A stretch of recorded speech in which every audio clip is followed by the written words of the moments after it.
Hi, my name is Ethan. I'm one of the ULAs for W200. Today I'm going to be showing you Class Dojo. This is a classroom management tool, kind of like a Canvas or a Google Classroom would be. So let's get into everything that is involved in this tool. When you go in, you'll need to make an account and you'll need to log in as a teacher, even though you're not a teacher yet. So then when you go in, you'll come out to this page. You can create new classrooms by clicking it this way. You can name the class as I have here, select whatever grade that you are teaching in that class, and then pick these settings. Positive points and all points I'll get into in a little bit, but those are some settings that you can choose for the class. I'm going to go into this demo classroom just to show you some of the functions. So when you're in here, this is going to be your class, and these are your students, and then you can also select groups and create groups. So here you can see there's 2 students in this group and 3 in this group, and so this is good for group projects and different stuff like that. If we get into the different functions down at the bottom, there's a toolkit, and it has all of these different functions that you can do.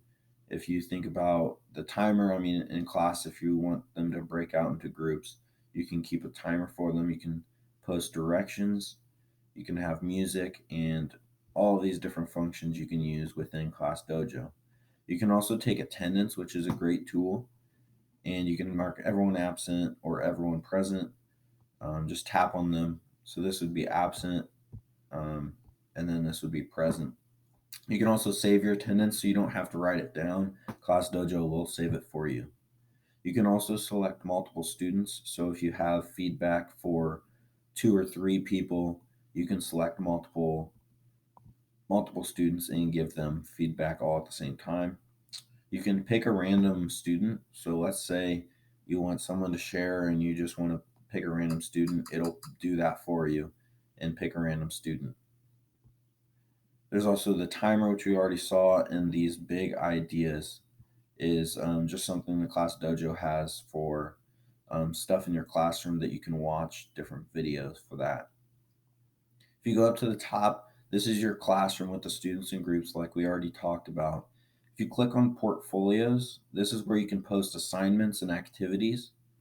So if you create one, then you can name it something. So here's the math worksheet 2.4.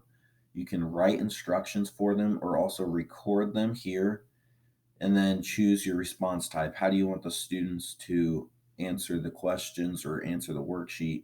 And you can pick all of these. This worksheet is a new function, but it's going to allow them to post a PDF or a picture of if they do it on a piece of paper, they can take a picture of it and submit it that way. So that's where you're going to post different assignments and activities. Class Story is kind of a social media function within Class Dojo. This is where you can just post what's happening in your classroom to let parents know, and they can respond kind of like it's kind of set up like a Facebook is. Finally, we have messages. So this is how you get in contact with a parent or multiple parents if you need to get in contact with them. You can also invite parents up through this button and just insert their email next to the kid's name and then invite them, and they'll select and accept that. This is how you can edit your class name or grade. So if it changes for some reason, if it changes, then you can change it there. You can also add students. So if you get students halfway through the year, you can add them through here and edit your classroom. These are the positive points we were talking about at the beginning. So you can assign or give these to students. So if they do well with helping others in class, you can give this to them. And then at the beginning, we saw you can have parents see only positive points, all points, or no points. But you can give students points for different stuff and add more skills if you would like to. You can also have a co-teacher and add that this way. And then there's just different settings that you can have here. That is about it this is just all the rest of those here. But that's about it for Class Dojo and all the functions that there are. If you have any questions, you can ask other ULAs or myself. This is just a great classroom management tool for you as a future teacher. So I hope this helped.